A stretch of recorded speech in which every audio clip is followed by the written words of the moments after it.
Bem-vindos a mais um vídeo. Hoje é dia de falar deste incrível Pais e Filhos do Ivan Turgenev. Essa que foi a leitura do Clube Etos de fevereiro e foi uma escolha muitíssimo acertada. Eu não sabia que ia gostar tanto desse livro, foi surpreendente. Eu acho que é uma excelente porta de entrada para a literatura russa, caso você não conheça os russos ainda, caso você não tenha tanta afinidade. Esse livro é perfeito para isso, porque ele dá um quentinho no coração, assim, ele é um livro gostoso de ler, é um livro fluido, algo que a gente não costuma ver nos romances russos. Os romances russos costumam ser mais pesados, mais densos, e isso não significa que esse livro não seja profundo, ele tem muita profundidade, especialmente nos tópicos da relação dos pais e filhos. Ele traz uma filosofia nova, que é o niilismo, né? O niilismo não existia, este termo ainda, niilismo ainda não existia, e foi cunhado aqui graças ao Turgenev. Foi assim que as pessoas começaram a tratar esse assunto como niilismo. Isso traz também uma grande importância histórica a esse livro aqui, além de ter sido um dos primeiros russos que se alastrou pela Europa efetivamente. O Turgenev, ele tem um jeito mais ocidental de escrever, ele tem um jeito um pouco mais europeu, e isso ajudou a literatura russa a se alastrar, para depois chegar com Dostoiévski, com Tolstói e tudo mais. Por isso que Turgenev também tem essa importância tão grande. E quando a gente lê um livro publicado em 1862, é claro que a gente precisa ter em mente o que acontecia na época, para entender o contexto do livro também, para entender a sua importância, porque é completamente diferente a leitura que a gente faz hoje no século XXI, a alguém em 1862 pegando esse livro para ler. Em 1861, houve o fim da servidão na Rússia. Foi um ano bem importante, um ano de bastante mudança, e isso estava efervescendo a Rússia naquela época. E por isso que o Turgenev meio que vai fazer uma análise da sociedade russa nesse livro aqui, sem se posicionar de forma direta, mas, claro, dando suas opiniões indiretas aí.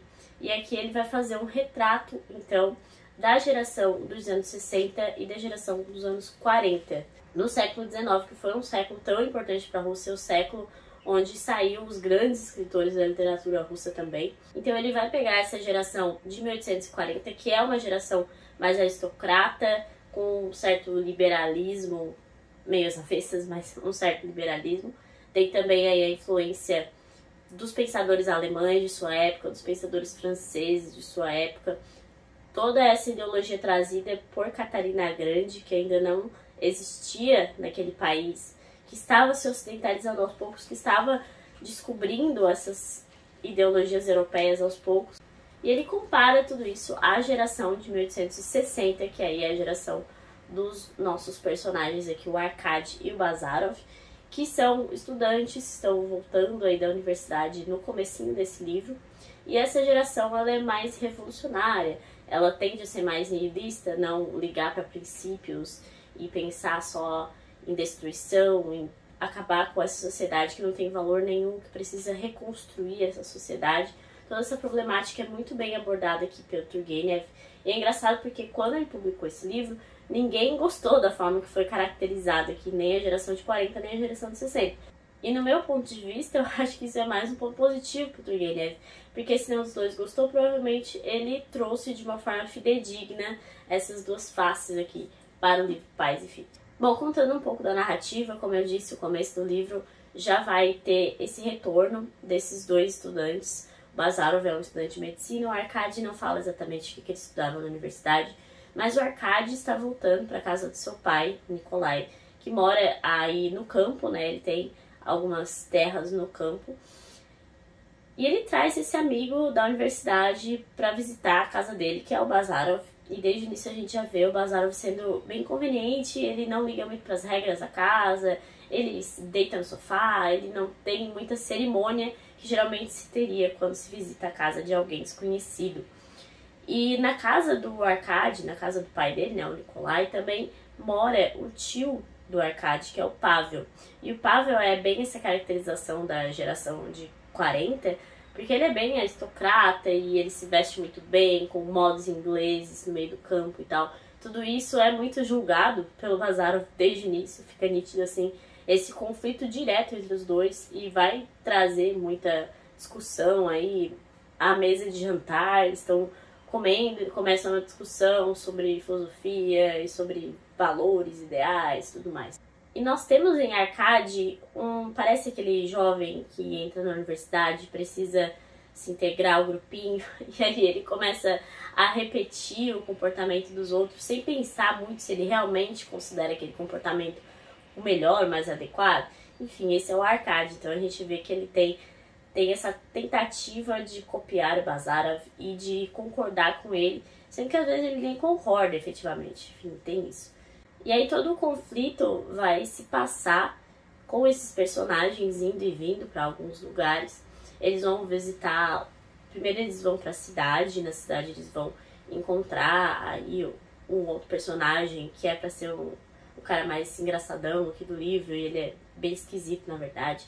Graças a ele, eles vão conhecer uma mulher e eles vão participar de um baile. Nesse baile eles vão encontrar uma mulher que era considerada aí a mulher livre do local. Ele até menciona aí a palavra que poderia caracterizar outra coisa, porque o pessoal julga assim o comportamento dela, porque ela é uma viúva que lidera a fazenda que ela tem, ela cuida da irmã, ela cuida da tia dela, tudo na mesma casa, ela é a líder da casa. E isso causa uma estranheza muito grande, é claro, naquela geração. E aí nós vamos ter essas duas personagens femininas entrando na história, a Ana e a Kátia, que vão ter uma importância muito grande no enredo e que também vão gerar conversas muito interessantes.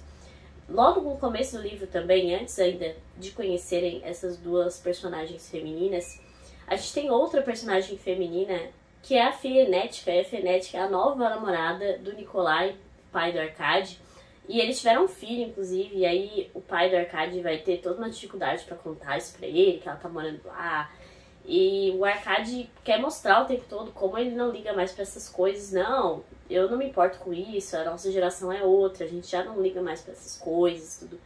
E eu pontuo essas personagens femininas porque aqui na história da literatura ocidental, do André Carpo, ele vai frisar muito essa construção das personagens femininas, que ele acha até melhor que as personagens masculinas do livro, feitos pelo Turgenev. Achei isso interessante, essa profundidade que o Carpo vê nas personagens femininas do Turgenev, e elas realmente têm uma importância muito grande, bem interessante até no deslinde aí dessa história.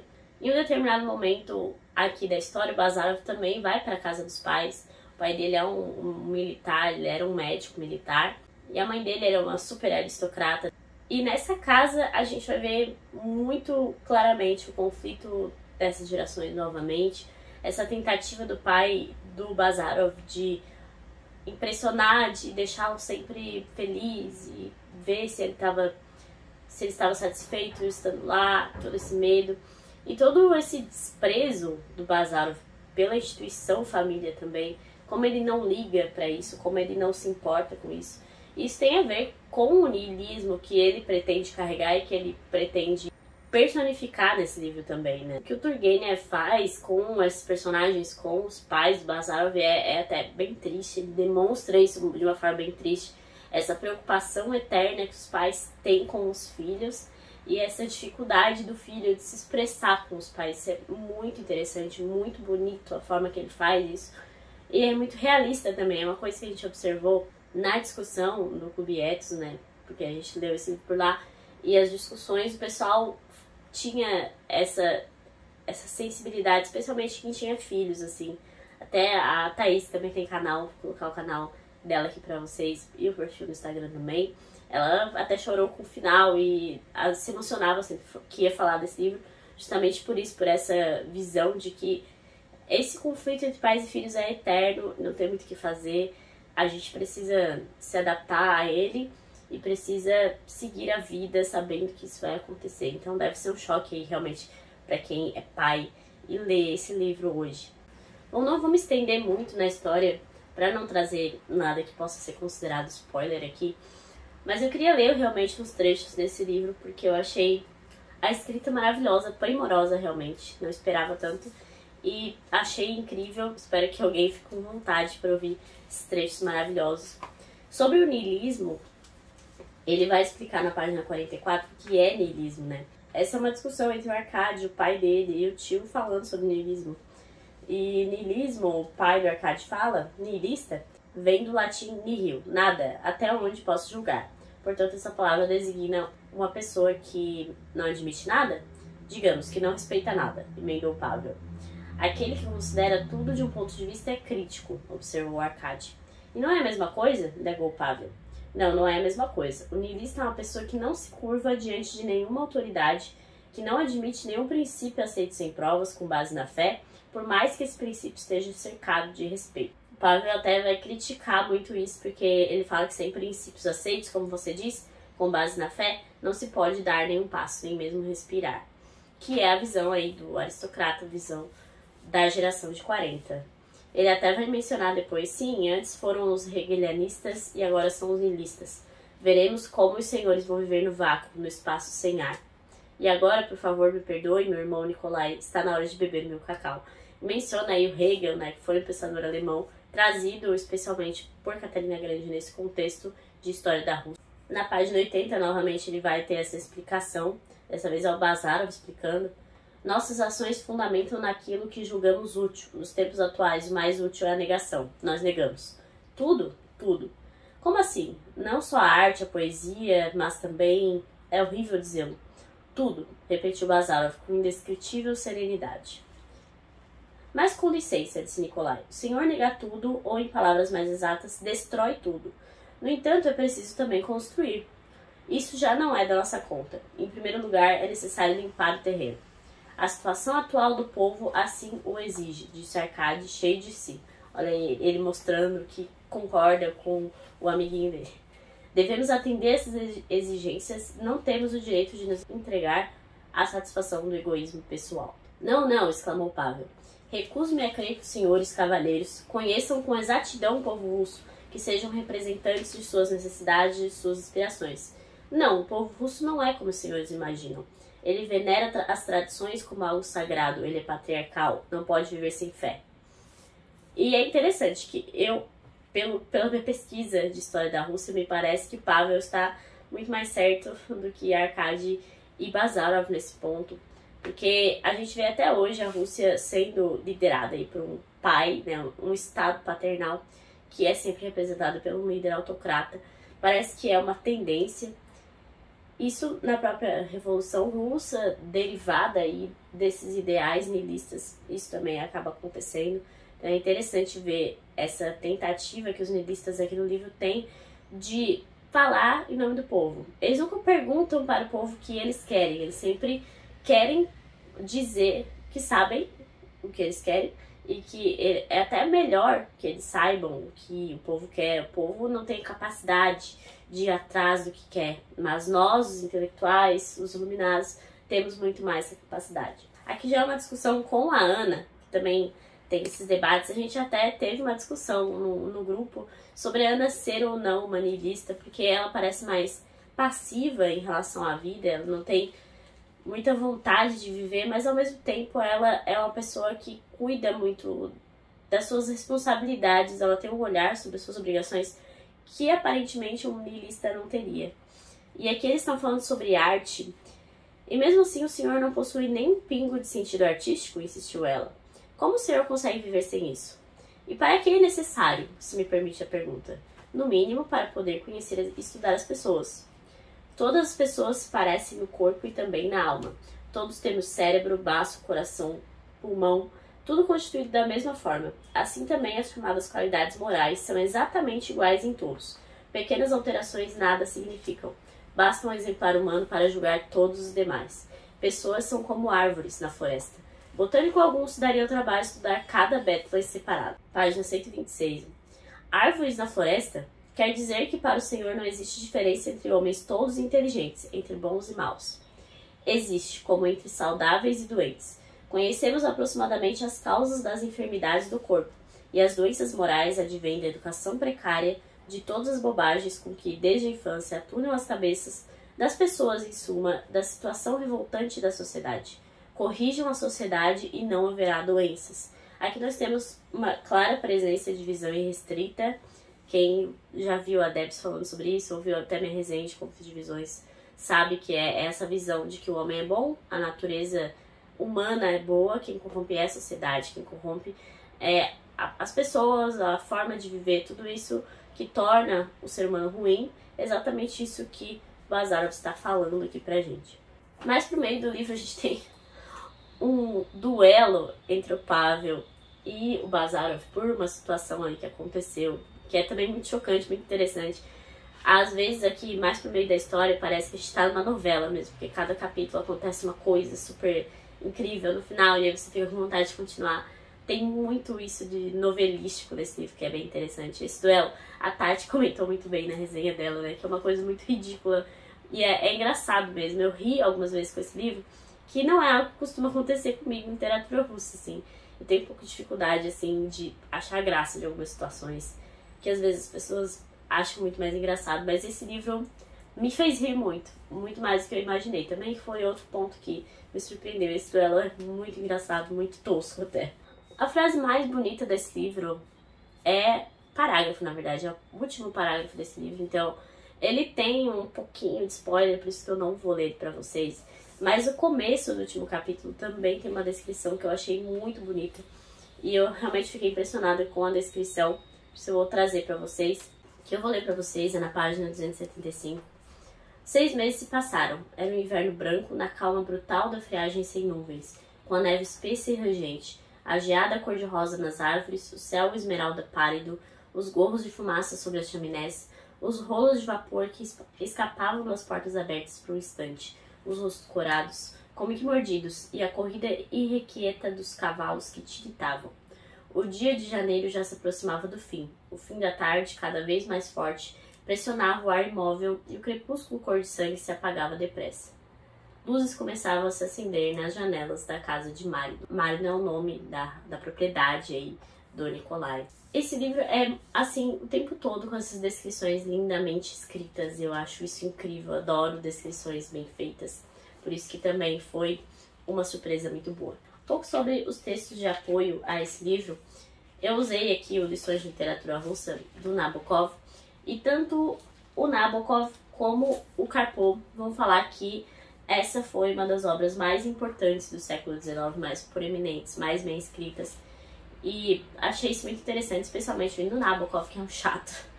Quem já viu a crítica dele sabe que ele é muito chato. E ele vai falar várias vezes sobre as situações caricatas que acontecem nesse livro, sobre os artifícios literários que o Turgenev traz, e que são meio batidos, na opinião dele, enfim. Mas claro que a gente tem aqui um autor do século XX falando de um autor do século XIX. Então a gente tem que sempre levar isso em consideração. Mas achei interessante como ele fala que não apenas é o melhor romance do Turgenev, mas um dos mais brilhantes romances do século XIX. E ele fala que existe na personalidade de Bazarov uma corrente de paixão natural nos jovens que ele tem dificuldade de combinar com a dureza de um suposto niilista. E aqui também ele vai falar sobre os personagens masculinos, que é a mesma coisa que tem no Karpov, que é os personagens masculinos eram incapazes de triunfar dentro da existência que inventava para eles. É interessante, talvez tenha aí um ponto autobiográfico no livro, não sabemos. Mas aqui em Karpov, ele vai frisar muito que o Turgenev é um artista. E isso talvez o afastasse de outros autores russos da época que eram mais ideológicos. E o Turgenev não, ele pintava aquilo que ele assistia, não necessariamente fazia um romance ideológico, como não fez mesmo. Isso porque, como artista puro, Turgenev não tem filosofia definida, não dá statements, mas meaning, sentido em vez de afirmações. Turgenev não tem uma filosofia, não sabe dar uma interpretação da vida. Seus personagens não são porta-vozes do autor, mas também carecem de contornos fixos. Parecem desaparecer nas nuvens do céu poético sobre as fazendas russas de Turgenev. Nenhum de seus personagens, nem sequer o próprio Bazarov, encontra-se entre as criaturas imortais do romance moderno. Nenhum é lembrado como tipo permanente da humanidade. Eis uma das razões por que Turgenev, famosíssimo entre 1860 e 1890, não sabia manter-se ao lado de Gogol, Goncharov, Tolstói e Dostoiévski. Abre-se a exceção quanto às personagens femininas, desenhadas com a ternura de Rococó. Ali, assim como nas descrições das paisagens outonais e das famosas despedidas dos personagens, o artista Turgenev é poeta, e como poeta tinha o direito e até o dever de dar meaning em vez de statements. Achei bem interessante isso que traz aqui o Karpov. E por fim, para falar um pouquinho sobre o niilismo, aqui no livro de uma história da filosofia, nós temos uma citação que o Thiago, que é um membro maravilhoso lá do Clube Etos, até tinha comentado com a gente sobre os tipos de niilismo, que não é simplesmente um conceito fixo. Ele vai falar que o niilismo pode assumir mais de uma forma. Há, por exemplo, o niilismo passivo, que não passa de uma aceitação pessimista do vazio da existência e da falta de valores. Esse é o niilismo que a gente conhece mais, digamos. O niilista ativo, por outro lado, procura destruir tudo aquilo em que não mais acredita.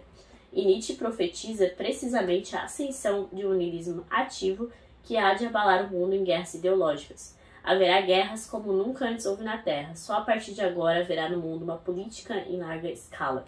O advento do niilismo é, na opinião de Nietzsche, inevitável. Será o resultado do fim definitivo da civilização cristã na Europa. É interessante observar como é a ascensão dessas filosofias que tentam ser mais lógicas possíveis, que tentam buscar respostas ateias a tudo, e aí desemboca nisso, nessa falta de sentido. Eu acho isso bem interessante, e a gente observa isso na filosofia, que é inevitável, a gente sempre vai acabar na filosofia, querendo ou não, principalmente nessas obras que tratam sobre o niilismo, né? Principalmente nessas obras que tratam sobre o niilismo. Bom, é isso, trazendo de forma breve a narrativa e alguns pontos que foram discussões muitíssimo interessantes lá do clube. Queria agradecer mais uma vez a todo mundo que participou dessa leitura com a gente. Foi incrível, uma das melhores leituras que a gente fez. Eu acho que cada leitura a gente progride um pouco no clube e para nós é extremamente gratificante. Espero que vocês tenham gostado dessa resenha, espero que vocês leiam esse livro maravilhoso, incrível, por favor, porque foi realmente muito surpreendente, como vocês puderam ver. Se vocês gostaram da resenha, curtam o vídeo, deixem um comentário. Lembre-se de sempre se inscrever no canal, porque isso me ajuda bastante. E até a próxima!